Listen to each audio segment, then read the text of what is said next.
A Cissa é muito minha amiga, amo essa pessoa, Cissa é maravilhosa. Ela é odontopediatra, atende lá na Siqueira Lima, então eu tenho mandado os meus meninos pra lá. A Cissa também fazendo, né, Cissa? Isso, então eu trato meus dentinhos também com ela. Bom, cheio de enfeitinho, ela coloca o negócio da margarina, gente, eu fico calma. Você se identifica, né? Eu me identifico. Estou sempre lá. E aí eu pedi esse imenso favor pra Cissa vir um pouquinho falar com a gente. Sempre na caixinha aparece perguntando de dentinho, né? Verdade. Tanto de como aliviar o incômodo, da salivação que a criança abre, às vezes até bem antes, né?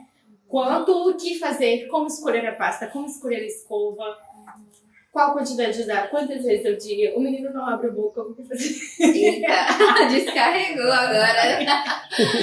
O que o dentista vai fazer com esse menino que não para quieto? Como que a criança vai no dentista? Como que a criança vai? A gente não quer ir? Mas então, essa é uma pergunta muito frequente, né? E muitos pais hoje já estão com essa consciência muito...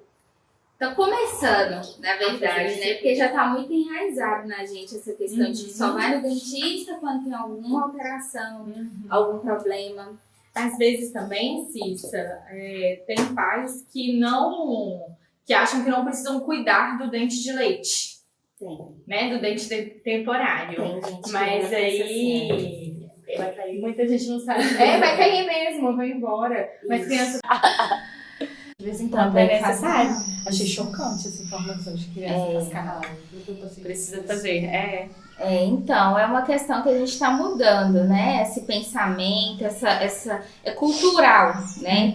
A gente já vem carregando isso, mas graças a Deus a gente está mudando com informação, né?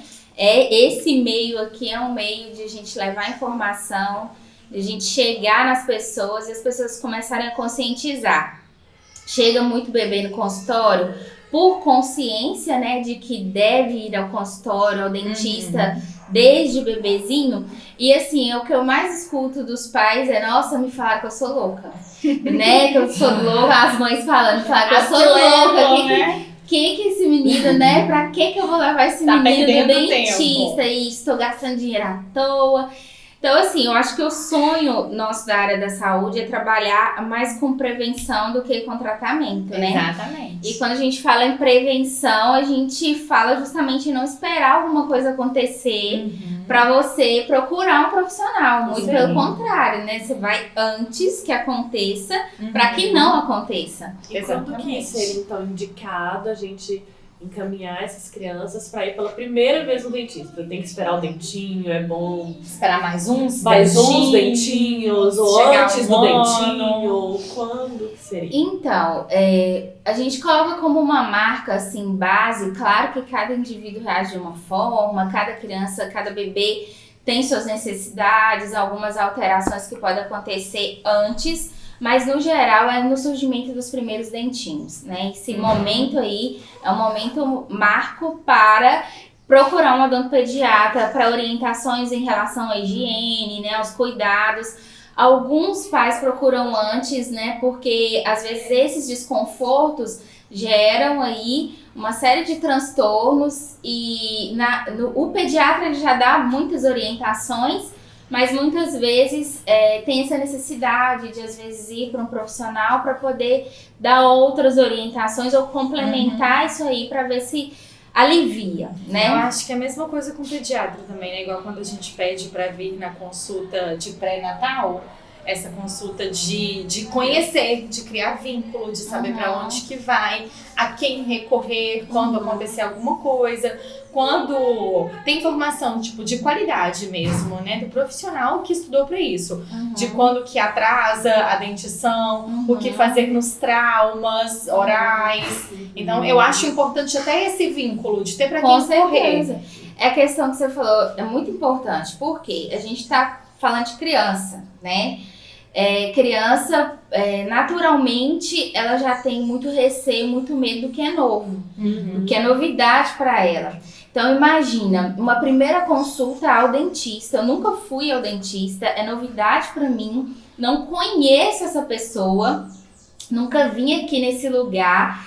E a minha primeira consulta é porque, por exemplo, eu caí, bati o dente, já tô chorando, sangrou, machucou, e a criança já tá apavorada, os pais mais ainda.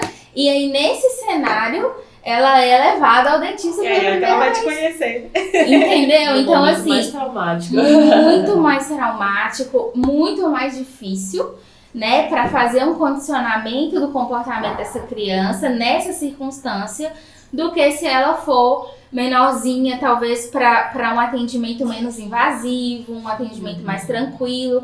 Então, assim, a importância é prevenção e a importância também é cuidar para que essa criança ela já adquira um vínculo com o profissional, para que numa necessidade futura, né, a gente espera que não precise, né, numa circunstância dessa, numa situação dessa, mas numa necessidade futura, essa criança já tenha já o costume, o hábito com aquele profissional, com aquele ambiente, e ela já vai mais tranquila, né? Isso aí. E aí, então, você falou que alguns pais vão antes também para poder ver a gengiva coçando. Você tem alguma dica que pode dar pra gente, além do que a gente dá? As pessoas gostam muito de camomilina C, se for criança um pouquinho maior.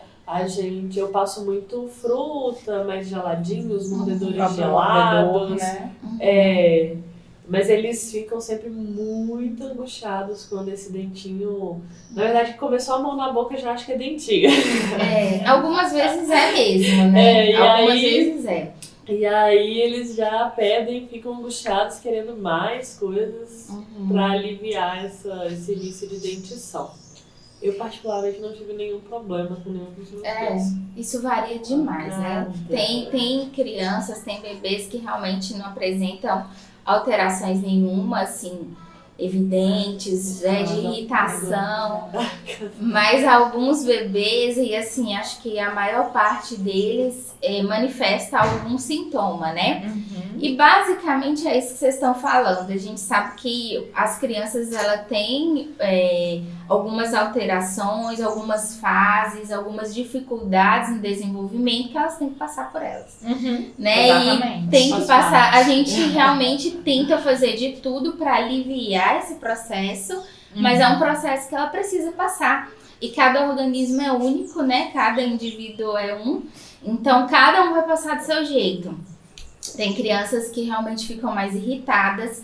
A gengiva, ela realmente gera um processo inflamatório, né? Quando o dentinho está erupcionando, ele rasga a gengiva, né? Para nascer. Então, essa força que ele faz para nascer gera um processo inflamatório ali localizado. Então, isso vai gerar uma irritação da criança, uma irritação do bebê. E o que eu posso fazer para ajudar nisso aí? Eles vão querer coçar a gengiva e não tem tanta coordenação motora ainda para poder levar ali naquele local algo para coçar. Então, a gente vai ajudar, você já falou bastante coisa aí, mordedores, né? Os mordedores, existem diversos mordedores. Eu prefiro os que são mais molinhos, né? Que não sejam muito duros. E tem até uns que tem os gelzinhos. Podem ser colocados na geladeira, no congelador. Tem umas cerdinhas também, né? Como esse tem um que é tipo tem mordedor assim. E tem o dedalzinho, né? De silicone. Esse é ótimo também. Porque você vai no local. Isso. Aí você vai colocar, a mãe vai colocar na região onde está erupcionando os dentinhos e vai fazer massagens ali. Quanto mais estimular, quanto mais massagear aquela gengiva, mais alívio o bebê vai ter, mais rápido esse dentinho vai vir. Né? Então a gente sabe que os bebês que são mais estimulados nesse processo, é claro que existe também uma questão genética, né, para o tempo de erupção, quando que esses dentinhos vão erupcionar, varia muito, em média com 6 meses, mas tem bebês que tem essa erupção antes, tem os que vêm depois, então isso varia bastante. E até qual idade é normal o primeiro dentinho aparecer? A média é 6 meses, mas ainda é tolerável até 1 ano de idade. A gente ainda tem bebês que não erupcionaram dente, ainda tá dentro da normalidade. Aí não precisa investigar por enquanto, né? Aí a gente vai acompanhando, porque às vezes ele já tá dando sinal, mas ainda não nasceu. Aí vai a questão da genética associada ao estímulo, né? Então tem crianças que são muito estimuladas, que vivem com o mordedor na mão, já aprenderam a levar esse mordedor na boquinha, estão sempre mordendo, massageando ali aquela região. O dentinho muito provavelmente vai vir muito mais rápido que aquelas que não são estimuladas, né? Exatamente. Aí tem a questão das frutinhas, aí vai depender muito da introdução alimentar, né? Em que fase se aquele bebê já tá, né, com a introdução das frutinhas, em pedaços maiores, podem ser levadas ao congelador. Estimula mais, né? Isso. Do que só as papinhas, então. Isso, com Vai certeza. estimular mais essa Isso, gente e vai elas trabalhar. geladinhas ajudam já a dar uma anestesia, uma analgesia ali naquela gengiva. A camomilina, ela vem em cápsula, né? Então pode ser tirado aquele pozinho, pode colocar até no dedo mesmo, ou nesse dedalzinho de silicone, né? Que tem umas sardinhas de silicone. Coloca o pozinho lá, massageia ele na região, né? Eu acho assim que são basicamente esses os cuidados, né? Essa medida mais de alívio mesmo, né? Alívio para passar por essa fase aí, para poder ser mais tranquila, né? E tem aquele mito, né, da febre do dente, E a diarreia. que é diarreia, que é tudo culpa do primeiro dente. Apesar de ter um processo inflamatório, não está muito associado, né? Porque Não. geralmente fala assim, o dente, ele tem... Gera febre, né? Isso, tá com febre de diarreia. Tá com febre de diarreia, é o dente. Aham. Então... Isso aí é importante a gente dele. esclarecer que nessas situações em que a gente vê alguma alteração desse tipo, é bom estar juntinho com o pediatra, né? Porque com certeza isso aí é alguma outra coisa que está associada com esse período de erupção e às vezes os pais acreditam, né, a causa a isso, a erupção dentária, né? Isso Exatamente. Mas também assim, é culpa do dente, porque o menino enfia tudo na Na boca. boca, isso aí. E acaba conhecendo nessa fase todos os vírus Isso que aí. existem no nosso Brasil. Fora que a gengiva, às vezes, ela já tá como uma porta aberta ali, né? Se ela tá inflamadinha, tá ferida às vezes. Então, leva tudo na boca, né? Já é uma porta aberta para entrar ali, né? Isso, alguma... Exatamente. Perfeito. E a gente pegou mais umas outras perguntas que eu esqueci. Tem aqui, eu anotei. As perguntinhas do seu Você não precisa anotar, não. A gente vai lembrar. Eu dei pra ela anotar justamente, pra não confiar. Eu anotei algumas aqui. Em relação à primeira vez, a gente falou. É verdade. A quantidade de pasta é sempre uma polêmica, né, Marielle? Nas caixinhas. Qual a quantidade de pasta A maior ideal? Isso. Certo.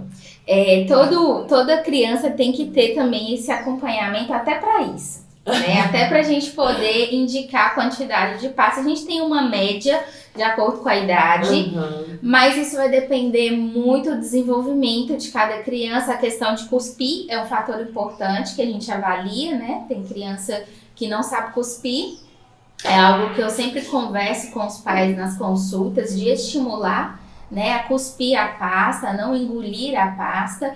Claro que no início, nos primeiros anos, a criança que não sabe cuspir, ela vai engolir mesmo. Então, o que a gente vai fazer? A gente vai utilizar uma quantidade de pasta muito pequena para aquela criança que não cospe. Por quê? Porque a gente vai usar pasta com flúor. Né? Tem essa dúvida aí também. Pasta com flúor ou pasta sem flúor?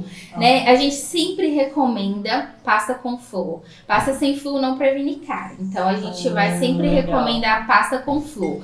O que a gente vai regular aí? A quantidade de pasta que a gente coloca. Porque na nossa época a gente comia o tanto todo, né? Não, na nossa época não. Hoje em dia a gente ainda chega, ainda tem paciente que chega ao consultório e a gente pede os pais para colocar em um lugar alto, né? Para não ficar ao alcance da criança, porque tem criança que gosta mesmo da pasta e vai querer comer a pasta. E a gente às vezes se baseia naqueles comerciais, né? Que o povo espreme aquela quantidade de pasta grande na escova, né? E aí essa quantidade de pasta não é recomendada. Tem alguma marca que você prefere mais, Cissa? Olha, geralmente eu não recomendo as marcas, não. Isso vai de cada adaptação. O que a gente recomenda é a quantidade de flúor mesmo, que tem que passar de 1000 ppm, né? Então isso aí você vai olhar ou na caixinha, né? Ou às vezes, muitas vezes a marca, ela define aquele creme dental pela idade. Tem de 0 a 3 anos e a partir de 6 anos costuma ter essa quantidade de 1000 ppm. A pasta sem flúor, ela é uma polêmica, né? Às vezes tem gente que recomenda, tem gente que não recomenda. Aí a gente vai ter que, por isso que tem que ser muito individual, porque a rotina daquela criança também vai determinar. Por exemplo, uma mãe que precisa, que é a realidade de muitas, né? Que precisa trabalhar, então deixa a criança às vezes com outra pessoa que não seja às vezes não é uma pessoa em casa, é numa escolinha, numa creche, né? Então essa criança, ela tá envolvida com um monte de outras crianças e às vezes neste ambiente aquela pessoa, aquela cuidadora, né, a professora, a monitora, ela não tem aquele tempo de ficar regulando a pastinha de cada escova, né? Quando escova, que às vezes acontece também de passar. Então ela não tem às vezes esse tempo de regular, ou talvez por falta de orientação também, não sei dizer. Às vezes vai colocar aquela quantidade muito grande de pasta e não vai ficar ali em cima da criança para saber se ela tá engolindo, se ela tá cuspindo, né? Como que tá a escovação ali. Então, muitas vezes, a gente opta por levar para a escola um creme dental sem flúor, porque não tem esse risco de engolir muito flúor e a gente não tem essa possibilidade de supervisionar aquela escovação naquele momento. Mas em casa com flúor. Em casa com flúor em pouca quantidade. A gente, antes dos 3 anos, a gente preconiza ali uma quantidade de toque mesmo da escova na pasta, né? Geralmente a gente... Só coloca meio grão de arroz, só pra ter noção Só de que é só passar assim, ó. Tipo... Isso. E a pasta demais gera muita espuma, né? E espuma demais, a criança não sabe administrar aquilo, ela fica realmente assim, irritada com aquilo. A partir do momento que começa a cuspir, a gente pode aumentar um pouquinho.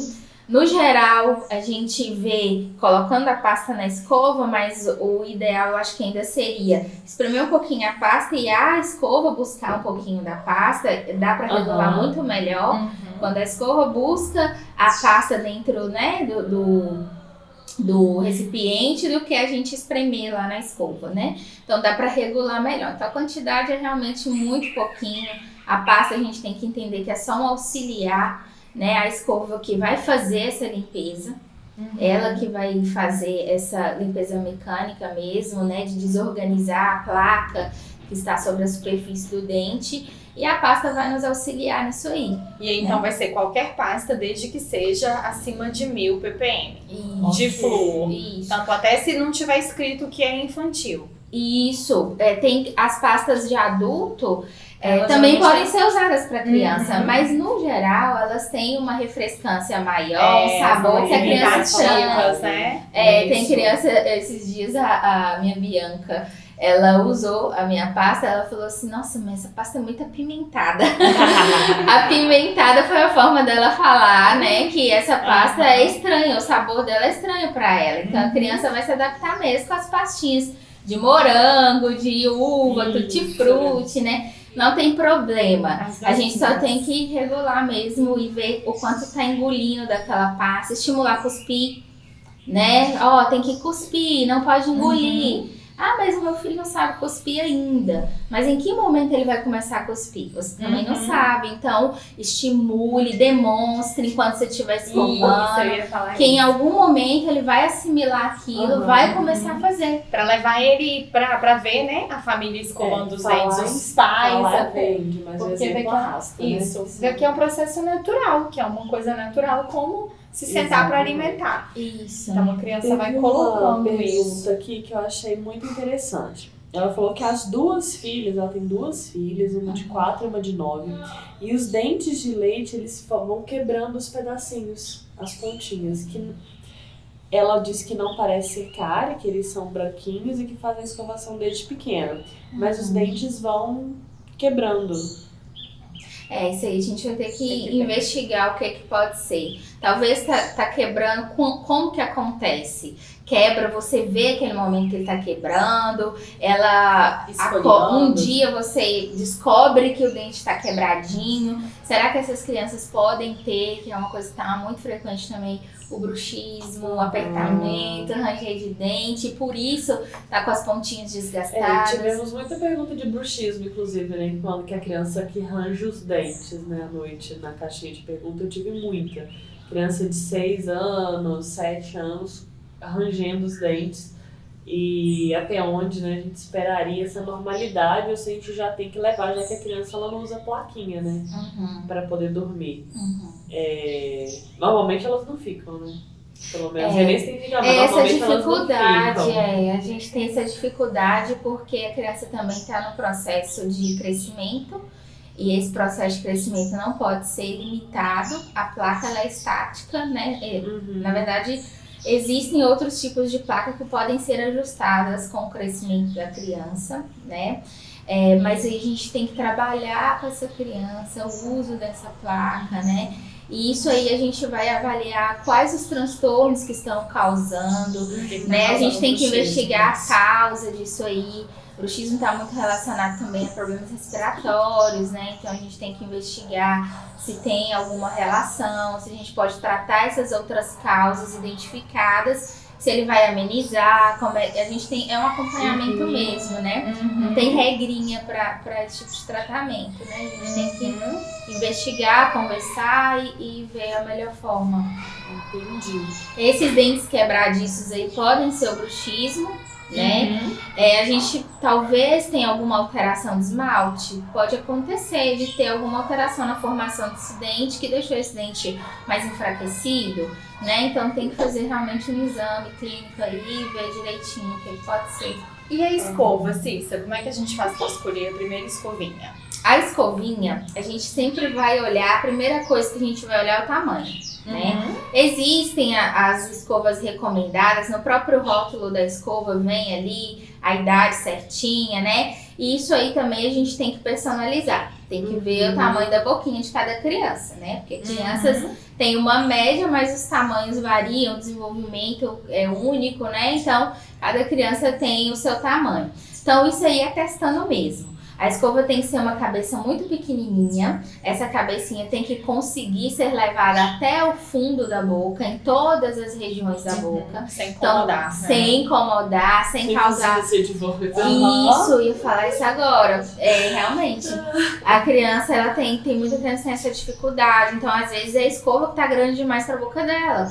Meu filho não permite a escovação, né? Ele faz muita ânsia de vômito. Será que você tá usando a escovinha do tamanho da boquinha dele, né? Tá com uma escova muito grande? E as cerdas macias, né? Não pode ser cerdas muito duras, né? Tem que ser bem macinha, até porque às vezes na escovação a gente tem uma certa dificuldade. Então, colocar a cerda muito dura, às vezes a gente erra a mão, pode machucar. A criança tá aprendendo também a pegar aquela escova, ela não tem coordenação. Pode deixar com o trauma da escova, né? Pode deixar escovar quando ela começar a pegar e tudo, pode deixar escovar, mas os pais têm que vir e fazer aquela revisão se tá ok, porque a criança não tem coordenação ainda. A gente tem que estimular essa coordenação, né? Ela vai acontecer, não é com passe de mágica, ela vai ter que ser estimulada, então tem que deixar ela pegar mesmo na escova, mas com supervisão, né? E depois de fazer essa escovação, tentar fazer também, né? Os pais fazerem também, ou antes ou depois. Porque tem muitos que falam assim, ele não deixa, ele quer fazer sozinho, o bebê quer fazer sozinho, a criança quer fazer sozinha, acontece muito. É normal isso acontecer? É normal. Tem muita criança que quer ser independente, né? Não quer deixar a gente fazer por eles as coisas. Exatamente. Mas aí vai dos pais também criarem ali um contexto para tentar convencer aquela criança, né? Não, você faz... Eu já teve pais que falaram assim, não, eu falo com ele que eu faço nele e faz em mim. Então aí a criança já acha aquilo muito legal. Nossa, eu vou escovar o dente da minha mãe e ela vai escovar o meu. Aí consegue, às vezes, desse jeito fazer. Como é que você fez com os seus? Com os meus? Com os meus, eu prosseguir assim também. Eu tenho 2, né? Eu tenho um de 8 e uma de 5. E são totalmente diferentes em relação à dentista, os dois. Né? A Bianca, inclusive, fala que vai ser dentista. Ela gosta muito do ambiente, gosta de ir ao consultório, gosta de fazer limpeza, gosta de escovar dente. O Gui já não gosta muito. O Gui que é o mais velho. Então o Gui já sempre foi aquela dificuldade maior. E ontem eu tava até conversando sobre isso com uma mãe que foi ao consultório ontem, que tem o filho da idade do meu, né? E aí ela foi fazer uma consulta e ela tava falando disso, sobre a dificuldade que ela tem, né? De ficar no pé, de pedir pra escovar. Então, assim, eu falei com ela, olha, eu sou mãe, sou dentista, né? Tô trabalhando com criança o dia inteiro e tenho dificuldade em casa. E essas dificuldades a gente tem que enfrentar e tem que fazer. Não tem como. Que a gente pode fazer, né? Gostar. É difícil a criança que gosta, vai ser a exceção mesmo. Porque ela também tá interrompendo um momento de brincadeira. O menino tá lá brincando, tá assim, agora acabou, nós vamos escovar dente e dormir. Isso. Às vezes tem isso, às vezes a questão mesmo de criança depende muito da criança. Tem criança que não modo mais gostam. lúdico mesmo, né? Inserir na brincadeira. Sempre melhor. Às vezes no momento do banho. História. Já aproveita e escova. Porque às vezes o momento do banho pra ele é um momento que ele gosta muito. E eu sempre dou o banhozinho ali, naquele momento, principalmente antes de dormir, que é a escovação que eu falo que é uma das mais importantes, né? Essa de antes de dormir, assim, eu bato no pé toda vez que os pais vão, olha, não deixe dormir sem escovar dente, pra mim a mais importante é essa. Então às vezes fala assim, olha, já janta, já vai tomar o banho, então já leva ali a escova pro banho, né, brinca junto e faz essa escovação. E assim, é difícil, mas eu falo assim, é mais difícil você corrigir hábitos do que você criá-los, né? Então por isso que a gente precisa desde o iniciozinho, desde pequeno, criar o hábito. Isso. E muitas vezes para criar o hábito a gente precisa de orientação, por isso tem que chegar cedo no consultório, né? Pra gente conseguir adequar a rotina daquela criança e as particularidades daquela criança a esse hábito de escovação, de higiene, né? Então, cada criança tem umas que elas realmente, para elas é muito invasivo. Aí a mãe já relata assim, aí você pergunta no consultório, como que é para cortar a unha? Como que é para limpar o ouvido? É muito difícil, então vai ser difícil para escovar, geralmente. Né? Então a gente tem que investigar isso aí, como que é a personalidade, o perfil daquela criança e o que a gente pode usar para poder melhorar. Agora tem umas, ela ama escovar dente, ela pede para escovar dente, ela tá com a escova na mão. São os meus dois lá de casa, os meus dois contrastes, né? Então eu vivi na pele os dois lados, né? Então eu consigo um pouquinho entender aí o lado da mãe, compreender. Ótimo. Pra mim, a dúvida que mais apareceu foi quando levar o dentista, a primeira consulta. E até quando os dentes de leite podem cair? Cair? Idade máxima. Idade máxima? Até os 13. Até os 13 anos. Isso aí é 13, assim, quando atrasa muito, né? Assim, é o limite. A média. 11 anos, né? 10 anos, né? A criança já perdeu quase que todos os dentes. E começa a iniciar ali por volta dos 7 anos, 6, 7 anos. A troca dos dentes. Isso. Quanto mais cedo no acidente, mais cedo vai acontecer as trocas, né? Começa pelos dentes inferiores no geral, né? Claro que isso pode alterar essa cronologia de erupção, mas no geral são os dois incisivos inferiores e vai começar a trocar eles também, né? A média de 6 anos a 7 anos já começa essa troca, isso. Então tá ótimo, a gente já tá em 8 horas, a nossa live curtinha.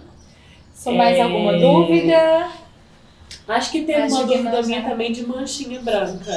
Mas a Cissa falou que o ideal é ser examinado, não é isso? A mamãe falou sobre o dente muito branquinho. Um dentinho mais branquinho, né? Aí a gente teria que ver se esse branquinho é branco num todo, são manchas brancas. Mancha branca a gente tem que ligar um alerta, né? Porque cai começa com mancha branca. Cárie não começa pretinha, escurinha, marrom. Ela começa com mancha branca. Então, esse alerta aí, porque nessa fase de mancha branca... Lesão precária, né?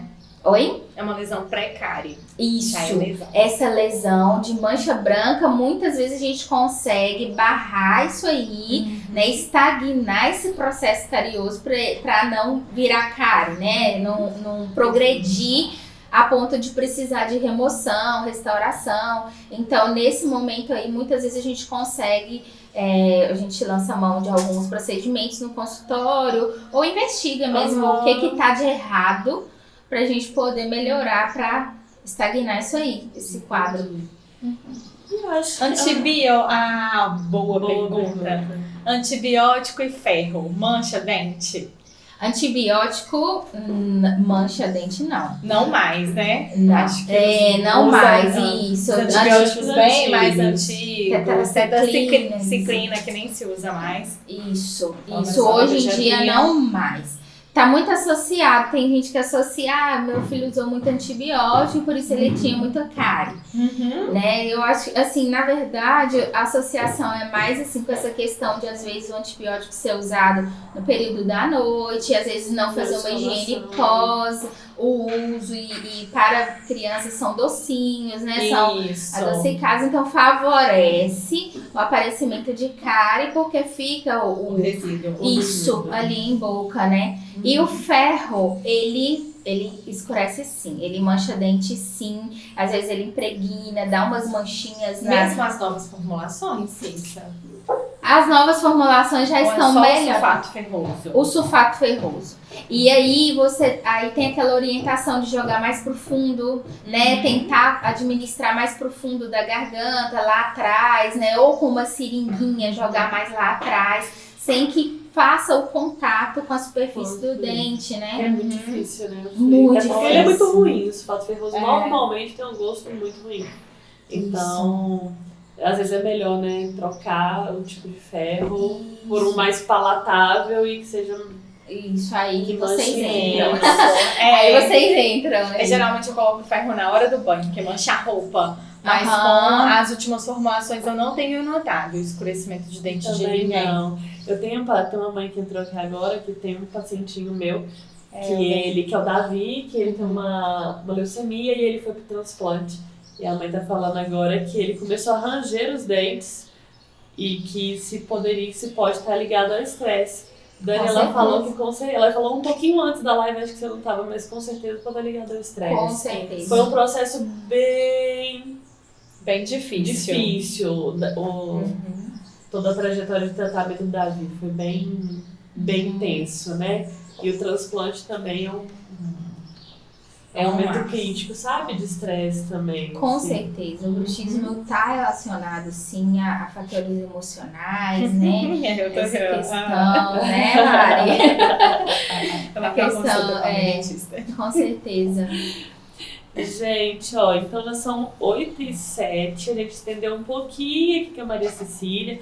Hoje a live foi um pouquinho diferente, foi pelo da Lotus. E todas as vezes que a gente trouxer um convidado, vão ser vários convidados, a gente vai fazer essa live através daqui. Então já avisa todo mundo.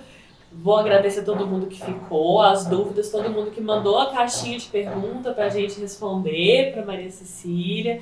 Maria Cecília, a gente sempre tá marcando ela trabalha na Sequeira Lima, odontologia. A live não vai ficar salva mais no Instagram. Isso, a live não vai ficar salva. A gente vai colocar no nosso canal do Telegram e no canal do YouTube do Amaternar, tá? Através do link da nossa bio, tanto no meu quanto da Renara, você entra direto no canal do Amaternar. E vai ficar no da Lotus também, que eu vou colocar hoje. E tá agora, bom? né, gente? Vamos tomar Um beijo, café, vamos trabalhar. bom dia pra vocês, viu? Bom dia, tchau. Tchau, tchau.